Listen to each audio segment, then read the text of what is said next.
نمایندگان محترم ملت‌های اروپا، دوستان گرامی، از دیدار با شما بسیار خوشوقتم.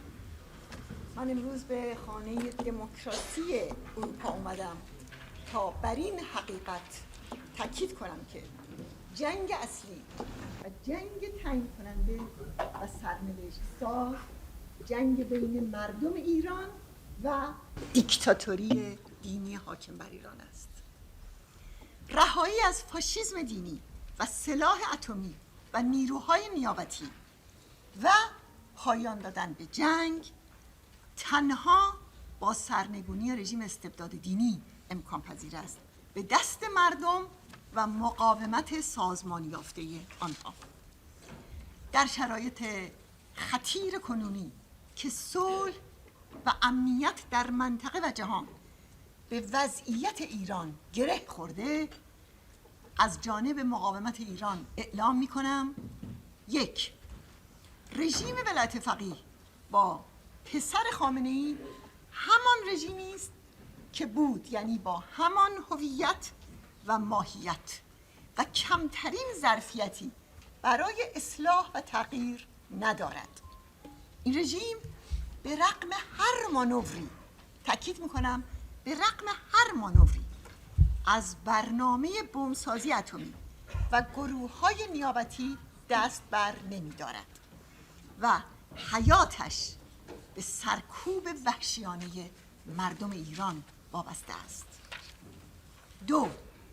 رژیم حاکم که در دی ماه گذشته با یک قیام سراسری مواجه شد، در موقعیت سرنگونی قرار دارد و هیچگاه به اندازه امروز ضعیف، لرزان و آسیب پذیر نبوده است. این رژیم نه جنگ خارجی بلکه خشم جامعه ایران و مقاومت سازمانی یافته مردم ایران را تهدید خودش می‌داند. سران رژیم نگران پیامدهای صلح و به ویژه فوران قیام‌ها هستند. از هنگام مرگ خامنه‌ای اونها همه قوای خودشون رو در خیابون‌ها نگه داشتند تا با خیزش عمومی و قیام مقابله کنند. 3. مقاومت سازمان یافته در ماه‌های اخیر اطلاع روزافزونی داشته. در قیام دی ماه کانون‌های شورشی در گسترش قیام و سمت دادن اون نقش مهمی ایفا کردند. اونها در دفاع از تظاهر کنندگان بی سلاح با 630 تهاجم به مراکز سپاه پاسداران و بسیج و سایر نهادهای رژیم به مقابله با سرکوب وحشیانه این رژیم پرداختند. مجاهدین در 4 اسفند 1404 درست چند روز قبل از شروع این جنگ با 250 رزمنده مقر خامنه‌ای و سایر مراکز اصلی حکومتی رو، یعنی حفاظت شده ترین منطقه کشور رو مورد تهاجم قرار دادند. حدود 100 تن از اونها شهید و یا دستگیر شده اند. اونها در واحدهای متعدد ارتش آزادی بخش در تهران رژیم رو به وحشت انداختند. به قول مسعود رهبر مقاومت، مواجهه و رویارویی با این رژیم کار مردم ایران، جوانان شورشگر، شهرهای شورشی و ارتش آزادی بخش ملی ایران است. 4. شورای ملی مقاومت ایران روز 9 اسفند 1404 دولت موقت برای انتقال حاکمیت به مردم ایران و برپایی یک جمهوری دموکراتیک بر اساس طرح 10 ماده این مقاومت رو اعلام کرد. این دولت وظیفه دارد که حداکثر 6 ماه بعد از سرنگونی رژیم با یک انتخابات آزاد مجلس مؤسسان را تشکیل بدهد. بعد از اون همه قدرت به نمایندگان مردم در این مجلس منتقل می شود تا یک دولت جدید تشکیل شود. 5 در برابر پسر خامنه‌ای که مدعی حدود 30 میلیون جان فدا برای رژیمش است، باز هم اعلام میکنم که اگر راست میگوید یک انتخابات آزاد مجلس مؤسسان یا ریاست جمهوری تحت نظارت ملل متحد بر اساس اصل حاکمیت مردم و نه حاکمیت آخوندها قبول کند که برگزار شود، آن وقت خواهد دید که این رژیم کجاست و مقاومت و مردم ایران چه میخواهند. 6 از نخستین روز شروع جنگ اخیر شورای ملی مقاومت بر شعار صلح و آزادی تاکید کرد. به محض اعلام آتش بس شورای ملی مقاومت از آن استقبال کرد. همچنین تاکید کردیم که صلح پایدار تنها با سرنگونی دیکتاتوری دینی توسط مردم و مقاومت سازمان یافته اونها میسره و این چنین میتوانند یک جمهوری دموکراتیک برپا کنند و برقرار شوند. قدرت‌های اروپایی و غیر اروپایی که خواستار توقف جنگ میشوند نباید آن را سرپوشی بر ادامه سیاست مماشات بدانند و تلقی کنند و همچنان سیاست مماشات با این رژیم رو ادامه بدن. باید بر آن نقطه اتمام بگذارند. اگر اروپا میخواهد در برقراری صلح و دموکراسی در خاورمیانه تاثیرگذار باشد، باید در کنار مقاومت سازمان یافته مردم ایران قرار بگیرد، زیرا تنها از این طریق است که برقراری یک جمهوری دموکراتیک در ایران امکان پذیر می شود. 7 بامداد دوشنبه همین هفته استبداد دینی مجدداً 2 عضو مجاهدین یعنی فرمانده حامد ولیدی و محمد معصوم شاهی رو با شقاوت تمام حلقوی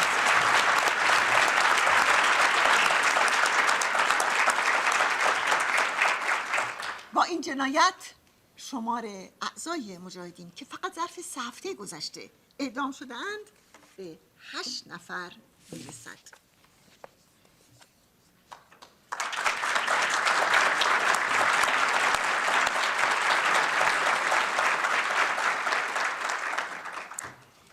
جوان شورشگر نیز در همین فاصله اعدام شدند. یکی از اونها همین دیروز اعدام شد و یکی از دستگیر شدگان قیام زیر شکنجه به قتل رسید. باز من اینجا عکس‌های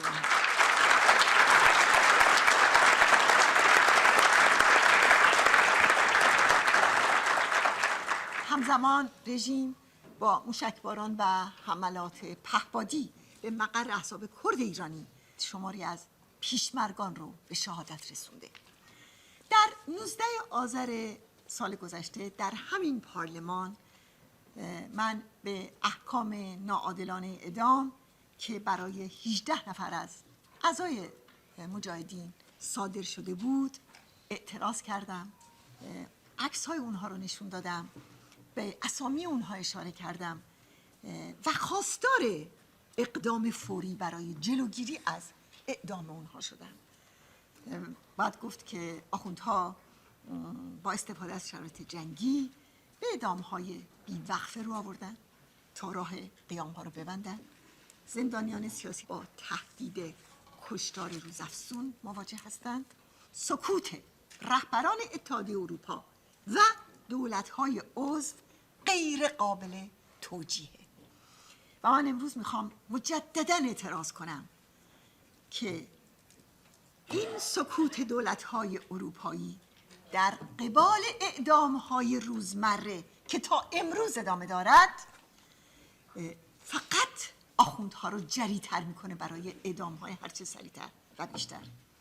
باز در همین حال شماری از جوانان به اتهام ارتباط و حمایت از سازمان مجاهدین در روزها و هفته‌های اخیر دستگیر شدند. اسامی گروهی از اونها برای مراجع بین المللی ارسال شده به دستور سرکرده قضایی رژیم فشار و شکنجه بر روی زندانیان سیاسی افزایش داشته و محاکمه فرمایشی اونها و صدور احکام جنایتکارانه تسریع شده. همین حالا 11 نفر فقط به اتهام عضویت در مجاهدین زیر حکم اعدام هستند و باید برای نجات جان آنها دست به اقدام فوری زد. من در اینجا عکس این 11 نفر که الان زیر حکم اعدام.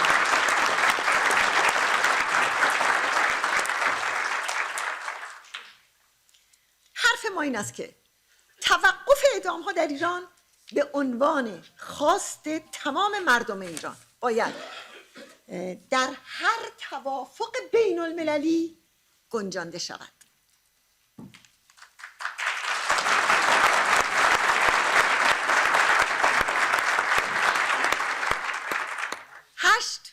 یکی از اهرم‌های رژیم برای مقابله با قیام و مقاومت میدان دادن به یک آلترناتیو ساختگی حول بقایای دیکتاتوری شاه است. حتما شما اون رو شنیدید. رژیم آخوندی هیچگاه بقایای رژیم شاه رو تهدید موجودیت خودش نمیدونه. نظریه پردازان رژیم میگن بقایای شاه به بقای رژیم کمک میکنه. متاسفانه پاره‌ای محافل غربی هم در این آلترناتیو سازی با رژیم ملاها همسو هستند. این پروژه بر اساس جعل و دروغ و مهندسی رسانه‌ای و مجازی و رقمسازی‌های نجومی. این خیمه شب‌بازی‌ها البته دیکتاتوری سلطنتی رو به ایران بر نمیگردونه، اما عمر این رژیم استبدادی حاکم رو طولانی تر میکنه و در برابر سرنگونی این رژیم به دست مردم و مقاومت ایران مانع ایجاد میکنه. حاصل عملکرد بقایای شاه در قیام 1401 و 1404 ایجاد تفرقه در صفوف مردم و همچنین هموار کردن راه برای کشتار بزرگ در همین دیماه بود. پسر شاه به پرونده پدرش افتخار میکنه و دفترچه اضطرار اون بازسازی همون دیکتاتوری فاشیستی پدرشه. اما مردم ایران جنایات شاه به خصوص شکنجه و اعدام زندانیان سیاسی رو فراموش نمی کنند. همین 2 روز پیش سالگرد شهادت اعضای مرکزیت مجاهدین در 30 فروردین سال 1351 به دست دژخیمان ساواک شاه بود که باز من اینجا عکس این 4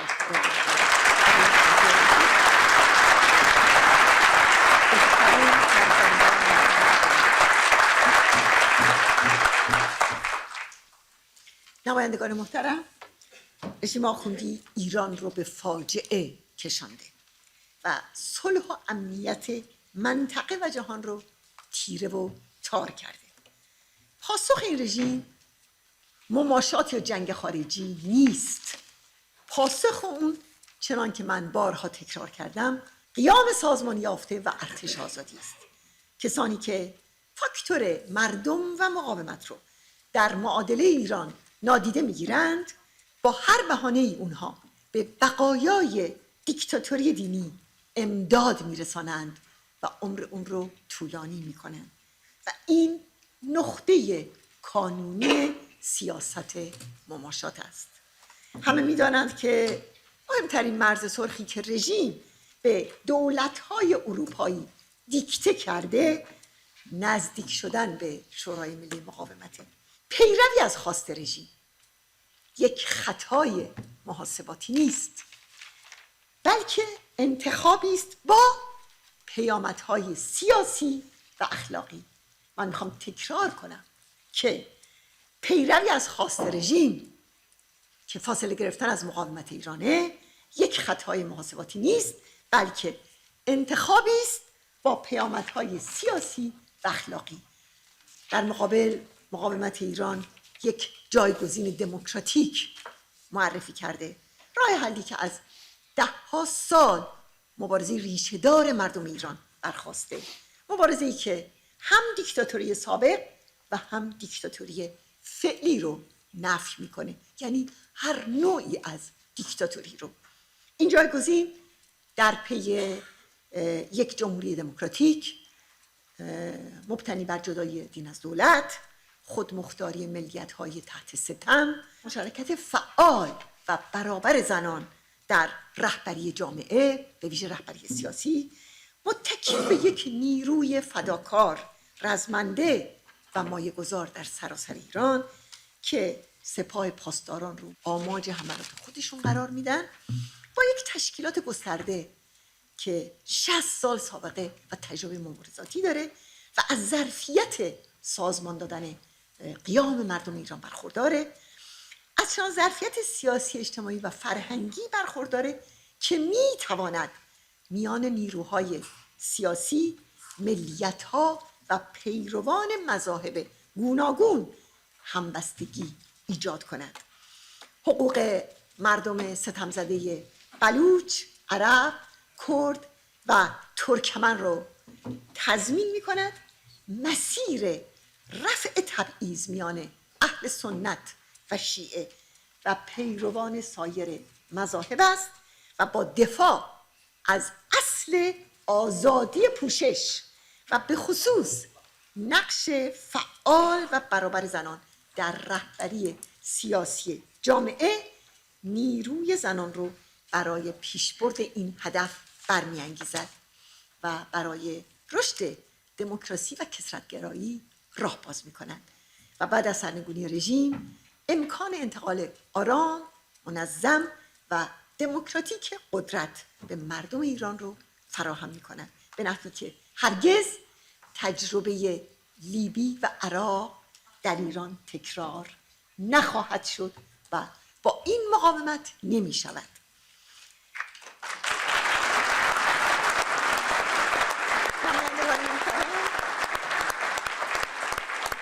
نمایندگان محترم، دوستان عزیز، از طرف مقاومت ایران اتحادیه اروپا رو به اتخاذ سیاست تازه‌ای در قبال ایران فرا می‌خوانم، به نحوی که دولت موقت اعلام شده توسط شورای ملی مقاومت ایران رو به رسمیت بشناسند، سفارتخانه‌های رژیم را تعطیل و مزدوران و مأموران وزارت اطلاعات و سپاه پاسداران رو از خاک خودشون اخراج کنند، امکانات فنی لازم برای دسترسی مردم ایران به اینترنت آزاد رو برای اونها فراهم کنند که در این شرایط بسیار حیاتی است، روابط با رژیم رو به توقف اعدام زندانیان سیاسی و کشتار معترضان مشروط کنند و سردمداران رژیم را به خاطر جنایت علیه بشریت و نسل کشی تحت تعقیب قرار بدهند.